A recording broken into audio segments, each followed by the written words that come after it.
Welcome to Enlightened Relief. I'm Joy Slaughter, a philosophical counselor, ready to equip you with the skills you need to cope with a changing world. We'll explore insightful truths so you can find peace amidst the chaos.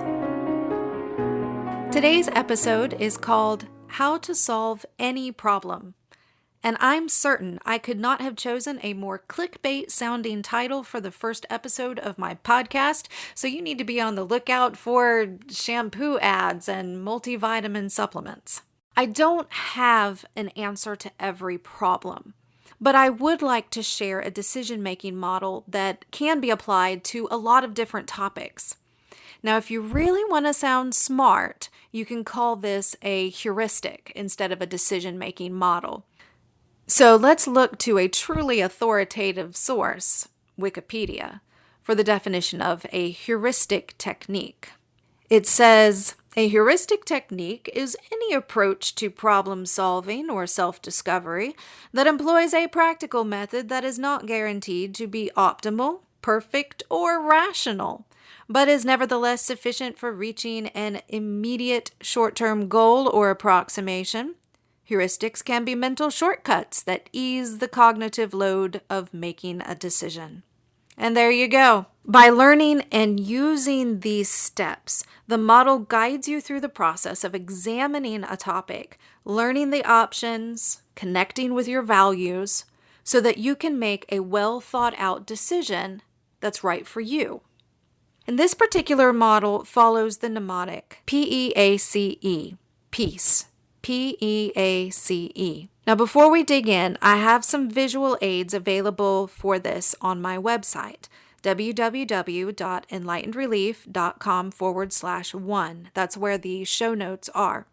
So if you go to this website, again, that's www.enlightenedrelief.com/1, you can view and download those visuals and follow along. The first step is P, which stands for problem. You can't solve a problem if you don't know what it is. Problems, though, can be misleading because many times what we think is one problem, particularly a big problem, it's usually just a bunch of small problems all stuck together.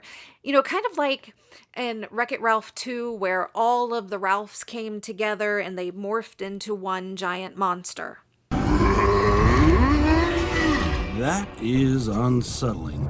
So the first step is identifying one problem to solve. Moving on to E, the E stands for emotions. Anytime we're talking about emotions, we're going to be talking about the brain.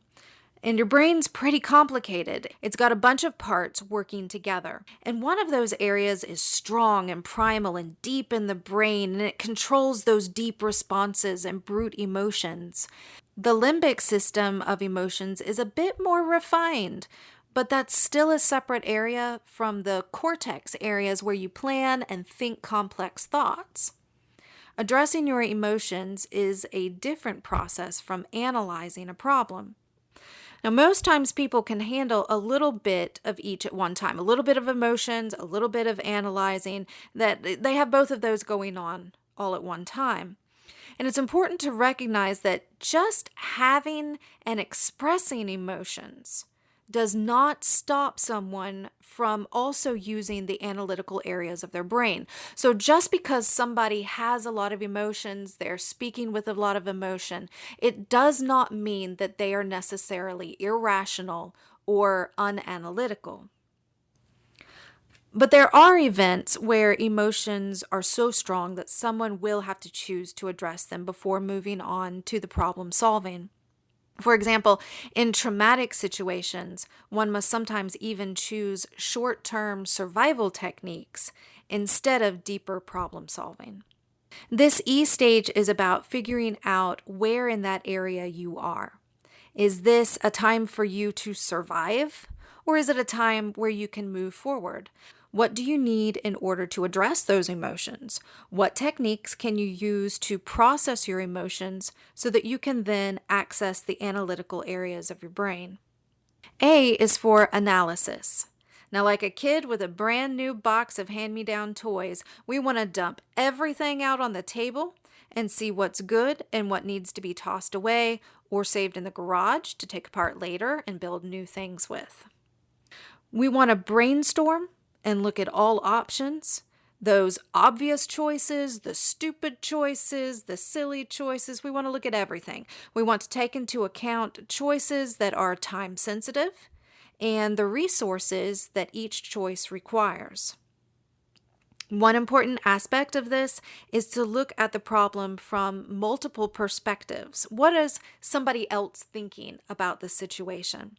How do other involved people view this? How does your partner see the issue? What does your boss think? Now, you may take time to ask those people. And now Elmo will ask a baby. Those people may not be available, and so you will need to imagine what they're thinking in those situations. But it's not time to make the decision yet, because C is for cookie. C is for contemplation. Think of a snow globe, those little things with the water globe and the little village inside, and you turn it upside down and all the flecks float around and look like snow. And that's what you just did with your analysis. There is snow absolutely everywhere and flying around. And now it's time for the snow to settle.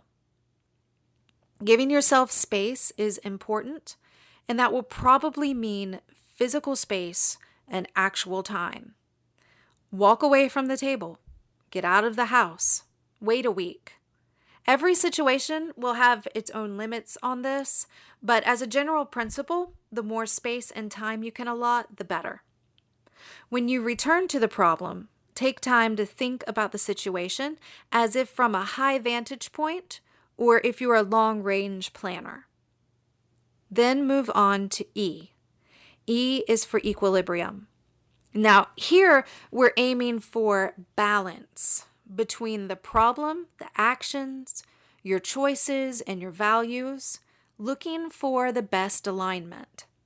In your analysis, you were looking at all of the options. Your contemplation stage allowed you to look deeply at the matter and grant yourself space. And now the time is right for decision. It's a time for choice, and choice begets responsibility. We are empowered when we take responsibility for our actions. To quote Frankl, human life is not a freedom from, but a freedom to.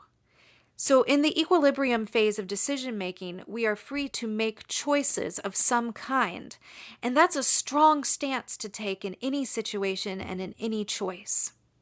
The peace model, identifying the problem, addressing emotions, analyzing the issue, taking time for contemplation, and seeking equilibrium, is a method of problem solving that enables you to make a decision that's firmly rooted in your deepest values and allows for an authentic and responsible step forward. And that's not really clickbaity at all.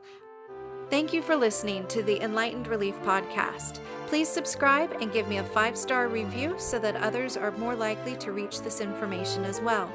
The transcript of today's episode is available online at www.enlightenedrelief.com/1, as are the snazzy visuals I mentioned earlier. If you would like help applying this model or other techniques to your particular situation, I am, at the time of this airing, accepting new clients for philosophical counseling sessions. That is subject to change, depending on my availability. I also usually have some cool events and classes scheduled, but those change regularly, so check the current schedule on the website. See you next time. Bye-bye.